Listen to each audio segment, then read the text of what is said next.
In this video, we're going to be taking a look at outlining the plot. We're going to be taking a look at using strong descriptions in your writing. We're also going to be looking at developing a strong introduction and realistic dialogue. So a lot of different things in this piece, but by the time that you come to class, you'll be ready to begin the first part of your draft. Now, first of all, you need to get out your practice companion books and turn to page 268, and also your writing journals. Now, it is important that when you think about a realistic fiction piece, that it has a beginning, a middle, and an end. And it's important to think about how the plot, events in each section work together to create a really engaging story. Now, what I want you to do is take a look at page 268. So I want you to identify what you think is the beginning, the middle, and the end. Now, if you take a look at what I have on my screen, it's important to know that the beginning introduces the characters, the setting, and the problem.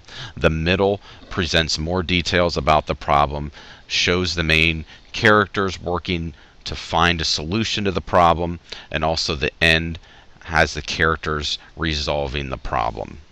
So I do want you to write this down in your notes so you can take a look at this as you're beginning to write your realistic fiction piece.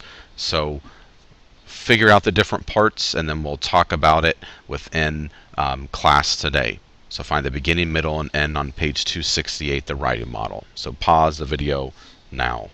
So before we move on, once again, it's very important to think about outlining the plot within your piece, and it's very important at the beginning of the piece that you introduce characters, you talk about the setting, and you identify the problem right away in the piece so the reader really understands what the problem is in the story and the problems that the main character will be trying to figure out.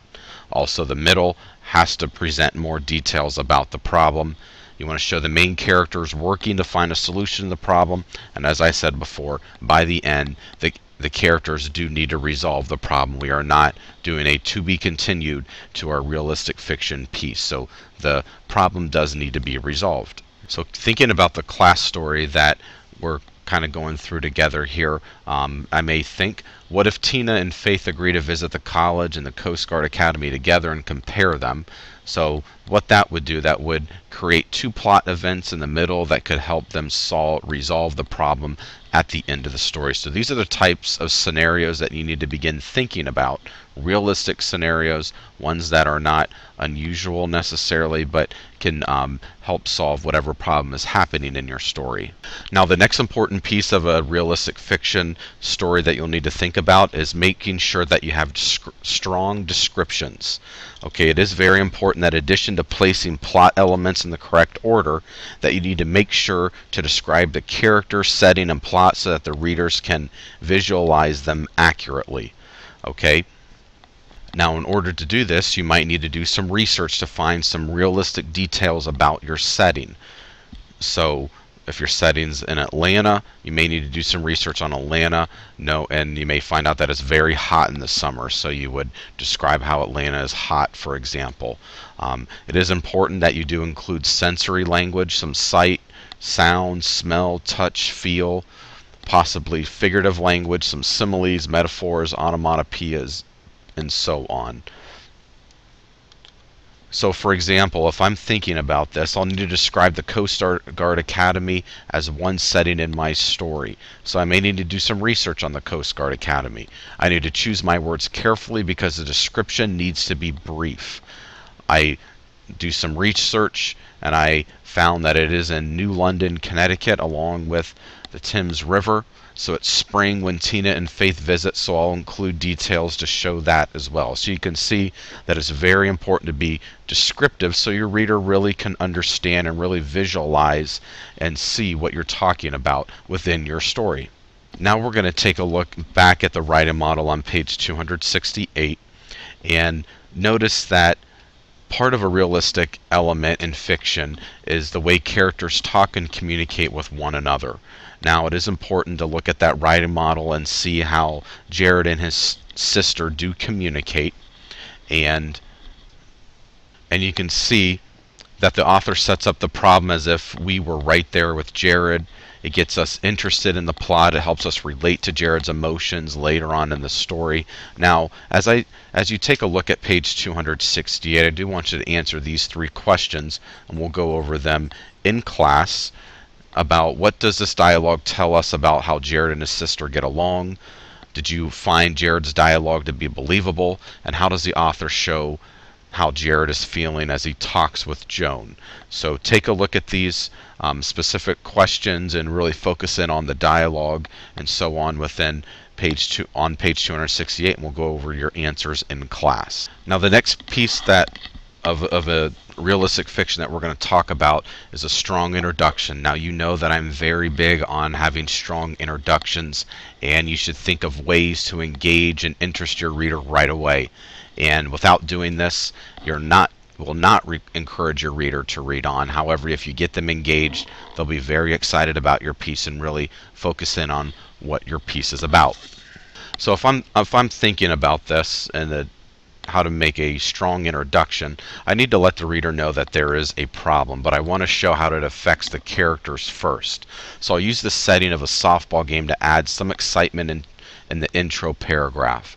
I'll also think about sentence variety and use exclamations and questions to show that Tina is confused about something. So it is important to kind of think about this as you're thinking about your introduction to your realistic fiction piece. Okay, so here's a sample of an introduction. Strike 3.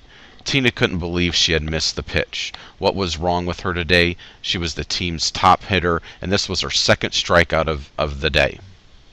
Her 2nd. Maybe it was the decision she had to make. She wanted to join her friend Faith at the State University in the fall, but now she had an opportunity to attend the Coast Guard Academy. It would be a dream come true, but how could she explain that to Faith? So you can see there's some exclamation marks, there's question marks. I introduced the topic without saying it exactly there. So that's a good example of an introduction to a piece that really gets the reader engaged.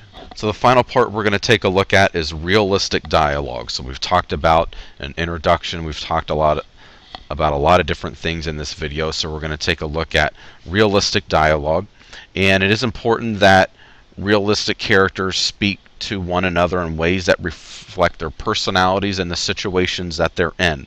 And the dialogue will help the will help you as a writer show how the characters think and feel in their own words. And let's take a look at thinking back to Tina striking out. So think about what Faith may say, all right, and some examples after Tina struck out. For example, Faith may say, "Tough break, Tina," or "I'm sorry that you struck out this time at bat." So those are some realistic type conversations and dialogue that may take place within your story. And you can see that, any of those 2 different ways shows Faith completely different. So tough break Tina may show that she's, not so sympathetic or whatever, or doesn't really care too much about Tina striking out. However, "I'm sorry that you struck out this time" shows that Faith is a little bit more genuine and really